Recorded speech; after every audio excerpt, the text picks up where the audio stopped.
ಸ್ನೇಹಿತರಿಗೆ ತರಗತಿಗೆ ಸ್ವಾಗತ. ತರಗತಿ ಪ್ರಾರಂಭ ಮಾಡೋಕ್ಕಿಂತ ಮುಂಚಿತವಾಗಿ ನಮ್ಮ ಒಂದು ಯೂಟ್ಯೂಬ್ ಚಾನಲಿಗೆ ಸಬ್ಸ್ಕ್ರೈಬ್ ಆಗಿ ಜೊತೆಗೆ ಪ್ರತಿನಿತ್ಯ ತರಗತಿಗಳನ್ನು ವೀಕ್ಷಿಸಿ ಅನ್ನುತ್ತಾ ಇವತ್ತಿನ ತರಗತಿಯನ್ನು ಪ್ರಾರಂಭ ಮಾಡ್ತಾ ಹೋಗ್ತೀನಿ. ಇವತ್ತಿನ ತರಗತಿ ಕಿತ್ತೂರಿನ ಬಂಡಾಯದ ಬಗ್ಗೆ ಚರ್ಚೆಯನ್ನು ಮಾಡ್ತಾವೆ. ಕಿತ್ತೂರಿನ ಬಂಡಾಯ ಅನ್ನೋದು ನಾವು ಗೊತ್ತಾಗತ್ತೆ ವೀರ ರಾಣಿ ಚೆನ್ನಮ್ಮ ಮತ್ತು ಸಂಗೊಳ್ಳಿ ರಾಯಣ್ಣ ಅಂತ ನೆನಪಿರುತ್ತೆ. ಸರ ಎಲ್ಲ ನೋಡಬಿಡ್ರಿ ಇದನ್ನ ಎದಕ್ಕೆ ಕೇಳ್ತೀರಿ ಅಂತ. ಆದರೂ ನನ್ನ ಒಂದು ಉದ್ದೇಶ ಪರೀಕ್ಷಾ ದೃಷ್ಟಿಯಿಂದ ಇವೆರಡು ಒಂದು ಅಂಶಗಳ ಮೂಲಕ ಪ್ರಶ್ನೆ ಬರಬಹುದಂತ ಈ ಒಂದು ತರಗತಿಯನ್ನು ಪ್ರಾರಂಭ ಮಾಡ್ತಾ ಹೋಗ್ತೇನೆ. ಈ ಒಂದು ಕಿತ್ತೂರಿನ ಬಂಡಾಯ ಎಲ್ಲಿ ಕಂಡು ಬರ್ತೈತಿ? ಕಿತ್ತೂರಿನೊಳಗೆ ಕಂಡು ಬರ್ತೈತಿ. ಎಲ್ಲಿ? ವೀರರಾಣಿ ಚೆನ್ನಮ್ಮರ ಅವರೊಂದು ಕಾಲಾವಧಿಯಲ್ಲಿ ನೋಡ್ತಪ್ಪ 1824 ನೋಡ್ತಾ ಹೋಗ್ತೀವಿ. ಏನು ಬ್ರಿಟಿಷರ ಒಂದು ತಮ್ಮ ಒಂದು ಆಳ್ವಿಕೆಗೆ ವಿರುದ್ಧವಾಗಿದ್ದಂಥ ಈ ಹೈದರಾಲಿ, ಟಿಪ್ಪು ಮತ್ತು ಮರಾಠರ ಬಲಿಷ್ಠ ಪ್ರತಿರೋಧಕಗಳನ್ನು ಅಡಗಿಸಿದ ನಂತರ ತಮ್ಮ ಅಧಿಕಾರ ಕ್ರೋಢೀಕರಣಕ್ಕೆ ಕೆಲವು ಕಾನೂನುಗಳನ್ನು ಏನು ಮಾಡ್ತಾರೆ, ಜಾರಿಗೆ ತರ್ತಾ ಹೋಗ್ತಾರೆ. ಅಂದರೆ ಈ ಬ್ರಿಟಿಷರ ಒಂದು ಏನು ಆಡಳಿತ ವಿಸ್ತರಣೆ ಮಾಡ್ಬೇಕನ್ನೋಕ್ಕಾಗಿ ಅನೇಕ ಒಂದು ಕ್ರಮಗಳನ್ನು ಕೈಗೊಂಡು ಅದರಲ್ಲಿ ವಿರುದ್ಧವಾಗಿ ಯಾರು ಕಾಣ್ತಾ ಹೋದ್ರು, ಹೈದರಾಲಿ ಕಾಂಡ, ಟಿಪ್ಪು ಸುತ್ತ ಕಾಂಡ, ಮರಾಠರ ಒಂದು ಬಲಿಷ್ಠ ಒಂದು ವ್ಯಕ್ತಿಗಳು ಕಾಣ್ತಾ ಹೋಗ್ತಾರೆ. ಇವನ್ನ ಏನು ಮಾಡ್ತಾ ಹೋಗ್ತಾರೆ, ಸೊಕ್ಕನ್ನು ಅಡಗಿಸಿ ಅನೇಕ ಕದನಗಳಲ್ಲಿ ಅನೇಕ ಯುದ್ಧಗಳನ್ನು ಏನು ಮಾಡ್ತಾರೆ, ಮುಗಿಸ್ಬಿಡ್ತಾರೆ. ಅದರ ನಂತರ ಅಧಿಕಾರ ಕ್ರೋಢೀಕರಣಕ್ಕಾಗಿ ಏನು ಮಾಡ್ತಾರೆ, ಕೆಲವೊಂದು ಕಾನೂನುಗಳನ್ನು ಏನು ಮಾಡ್ತಾರೆ, ಜಾರಿಗೆ ತರ್ತಾರೆ. ಅವುಗಳನ್ನು ಯುದ್ಧಗಳ ಮೂಲಕ ವಿಲೀನ ಮಾಡ್ಕೊಂಡ ಕೆಲವೊಂದು ಪ್ರದೇಶಗಳನ್ನು ಏನು ಮಾಡ್ತಾರೆ, ಕಾನೂನುಗಳ ಮೂಲಕ ತರ್ತಾ ಹೋಗ್ತಾರೆ. ಈ ಒಂದು ಕಾನೂನಿನ ವಿರುದ್ಧ ಸಂಘಟಿಸಲ್ಪಟ್ಟಂಥ ಸಶಸ್ತ್ರ ಬಂಡಾಯಗಳಲ್ಲಿ ಕಿತ್ತೂರಿನ ರಾಣಿ ಚೆನ್ನಮ್ಮನ ಹೋರಾಟದ ಒಂದು ಖ್ಯಾತಿಯನ್ನು ಪಡ್ಕೊಳ್ತೈತಿ. ಏನಪ್ಪ ಅಂದ್ರೆ ಆ ಒಂದು ಕಾನೂನುಗಳು ತರ್ತಾರಲ್ಲ, ಆ ಕಾನೂನುಗಳ ವಿರುದ್ಧ ಏನಾಗ್ತೈತಪ್ಪ ಅಂದ್ರೆ ಬಂಡಾಯ ಎದ್ದೇಳ್ತೈತಿ, ದಂಗೆ ಎದ್ದೇಳ್ತೈತಿ. ಯಾವುದಪ್ಪ ಅಂದ್ರೆ ಈ ಕಿತ್ತೂರಿನ ಬಂಡಾಯ ಅಂತ ನೋಡ್ತಾ ಹೋಗ್ತೀವಿ. ಅದರಲ್ಲಿ ಪ್ರಮುಖವಾಗಿ ರಾಣಿ ಚೆನ್ನಮ್ಮನ ಹೋರಾಟವನ್ನು ಕಾಣ್ತಾ ಹೋಗ್ತೈತಿ. ಯಾವ ರೀತಿ ಅನ್ನೋದನ್ನು ನೋಡ್ತಾ ಹೋಗೋಣ. ಈ ಒಂದು ಕಿತ್ತೂರು ಅನ್ನೋದು ಬೆಳಗಾವಿ ಮತ್ತು ಧಾರವಾಡ ಜಿಲ್ಲೆಗಳ ನಡುವೆ ಇರುವಂಥ ಒಂದು ಊರಾಗ್ತೈತಿ. ಯಾವುದು? ಈ ಕಿತ್ತೂರು ಎನ್ನುವುದು ಬೆಳಗಾವಿ ಮತ್ತು ಧಾರವಾಡ ಜಿಲ್ಲೆಗಳ ನಡುವೆ ಇರುವಂಥ ಊರಾಗ್ತೈತಿ. ಆ ಕಿತ್ತೂರು ಸಂಸ್ಥಾನದ ಮಲ್ಲಸರ್ಜನ ಮರಣದ ನಂತರ ಆ ಕಿತ್ತೂರು ಸಂಸ್ಥಾನದ ಮಲ್ಲಸರ್ಜನ ಮರಣದ ನಂತರ ಚೆನ್ನಮ್ಮ ಏನು ಮಾಡ್ತಾ ಹೋಗ್ತಾಳೆ, ಆ ಕಿತ್ತೂರಿನ ಆಡಳಿತ ವ್ಯವಹಾರಗಳಲ್ಲಿ ಹೆಚ್ಚು ಆಸಕ್ತಿಯನ್ನು ವಹಿಸ್ತಾ ಹೋಗ್ತಾಳೆ. ಅಂದರೆ ಮಲ್ಲಸರ್ಜನ ಒಂದು ಮರಣದ ನಂತರ ಚೆನ್ನಮ್ಮ ಏನು ಮಾಡ್ತಾ ಹೋಗ್ತಾಳೆ, ಆ ಕಿತ್ತೂರಿನ ಆಡಳಿತ ವ್ಯವಹಾರವನ್ನು ತಾನೇ ನೋಡ್ಕೊಳ್ತಾ ಹೋಗ್ತಾಳೆ. ಜೊತೆಗೆ ಆತನ ಮರಣದ ನಂತರ ಹಿರಿಯ ಮಗ ಶಿವಲಿಂಗ ರುದ್ರ ಸರ್ಜ ಆತನ ಮರಣದ ನಂತರ ಹಿರಿಯ ಮಗನಾದಂಥ ಶಿವಲಿಂಗ ರುದ್ರ ಸರ್ಜ ಕಿತ್ತೂರಿನ ಆಡಳಿತವನ್ನು ನಿರ್ವಹಿಸಲು ಪ್ರಾರಂಭವನ್ನು ಮಾಡ್ತಾ ಹೋಗ್ತಾರೆ.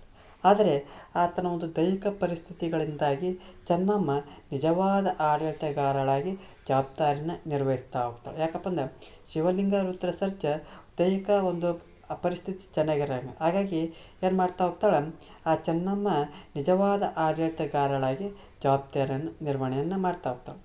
ಆ ಶಿವಲಿಂಗ ರುದ್ರ ಸರ್ಜ ಮರಾಠರ ಯುದ್ಧದಲ್ಲಿ ಬ್ರಿಟಿಷರಿಗೆ ಸಹಾಯವನ್ನು ನೀಡ್ತಾ ಹೋಗ್ತಾನೆ. ಏನು ಈ ಶಿವಲಿಂಗ ರುದ್ರ ಸರ್ಜ ಏನು ಮಾಡ್ತಾ ಹೋಗ್ತಾನೆ, ಮರಾಠರ ಯುದ್ಧದಲ್ಲಿ ಆ ಬ್ರಿಟಿಷರಿಗೆ ಸಹಾಯವನ್ನು ನೀಡ್ತಾ ಹೋಗ್ತಾನೆ. ಇದರಿಂದಾಗಿ ಆ ಬ್ರಿಟಿಷರು ಆ ಸಂಸ್ಥಾನವನ್ನು ವಂಶ ಪಾರಂಪರ್ಯವಾಗಿ ಆತನಿಗೆ ನೀಡಿದ್ದು ಪ್ರತಿಯಾಗಿ ವಾರ್ಷಿಕ ಕಾಣಿಕೆಯನ್ನು ಪಡೆದುಕೊಳ್ಳುವಂತಾಯಿತು. ಅಂದ್ರೆ ಶಿವಲಿಂಗ ರುದ್ರ ಸರ್ಜ ಏನು ಮಾಡ್ತಾ ಹೋಗ್ತಾನೆ, ಆ ಮರಾಠರ ಯುದ್ಧದ ಒಂದು ಸಂದರ್ಭದಲ್ಲಿ ಬ್ರಿಟಿಷರಿಗೆ ಒಂದು ಸಹಾಯವನ್ನು ಮಾಡ್ತಾ ಹೋಗ್ತಾನೆ.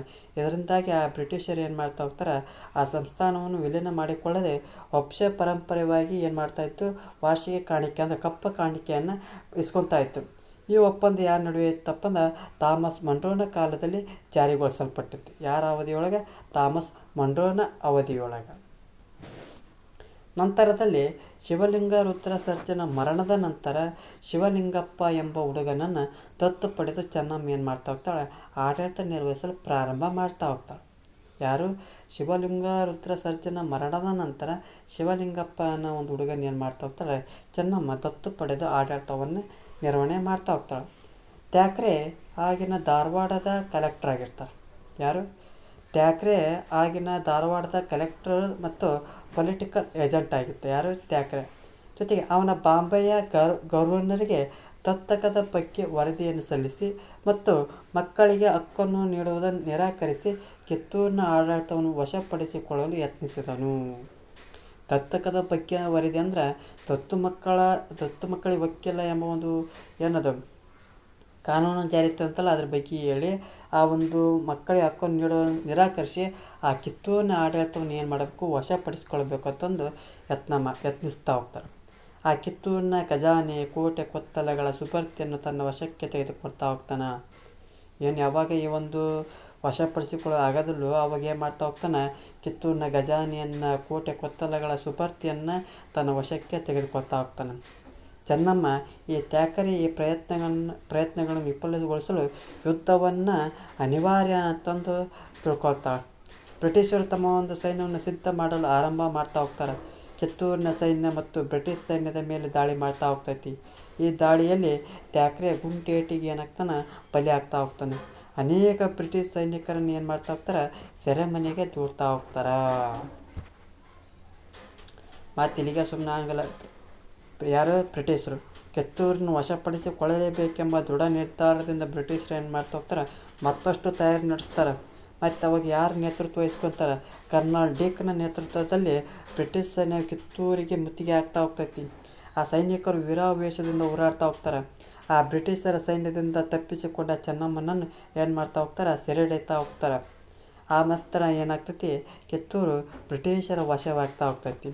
ಚೆನ್ನಮ್ಮ ಮತ್ತು ಮೊದಲಾದವರನ್ನು ಬೈಲಹೊಂಗಲ ಕೋಟೆಯ ಸೆರೆಮನೆಯಲ್ಲಿ ಏನು ಮಾಡ್ತಾ ಹೋಗ್ತಾರೆ, ಅಲ್ಲಿಗೆ ಶಿಫ್ಟ್ ಮಾಡ್ತಾ ಹೋಗ್ತಾರೆ. ಚೆನ್ನಮ್ಮ ಮರಣ ಹೊಂದ್ತಾ ಹೋಗ್ತಾರೆ. ಇಂದಿಗೂ ಕೂಡ ಅವಳು ಒಂದು ರೀತಿಯ ಆದರ್ಶಪ್ರಾಯಳಾಗಿರೋದನ್ನು ಕಾಣ್ತಾ ಹೋಗ್ತೀವಿ. ಯಾರು, ಚೆನ್ನಮ್ಮ. ಇದಿಷ್ಟೇನಪ್ಪ ಅಂದರೆ ಕಿತ್ತೂರು ರಾಣಿ ಚೆನ್ನಮ್ಮ ಬಗ್ಗೆ ಸಂಕ್ಷಿಪ್ತವಾದ ಮಾಹಿತಿ ಆಗ್ತಾ ಹೋಗ್ತೈತಿ. ಈ ಒಂದು ತರಗತಿ ಎಷ್ಟಾಗಿತ್ತಪ್ಪ ಅಂದರೆ ನಮ್ಮ ಒಂದು ಯೂಟ್ಯೂಬ್ ಚಾನಲಿಗೆ ಸಬ್ಸ್ಕ್ರೈಬ್ ಆಗಿ, ಜೊತೆಗೆ ಈ ಒಂದು ತರಗತಿ ಎಷ್ಟಾಗಿತ್ತಪ್ಪ ಅಂದ್ರೆ ಲೈಕ್ ಮಾಡಿ, ಇಲ್ಲದಿದ್ದರೆ ಡಿಸ್ಲೈಕ್ ಮಾಡಿ. ಏನಾದರೂ ದೋಷಗಳು ಮತ್ತು ನಿಮ್ಮ ಒಂದು ಅಭಿಪ್ರಾಯಗಳನ್ನು ಕಮೆಂಟ್ ಬಾಕ್ಸ್ನ ಮೂಲಕ ತಿಳಿಸಿ ಅನ್ನುತ್ತಾ ಈ ಒಂದು ತರಗತಿಯನ್ನು ಮುಗಿಸ್ತಾ ಇದ್ದೀನಿ. ಎಲ್ಲರಿಗೂ ಧನ್ಯವಾದಗಳು.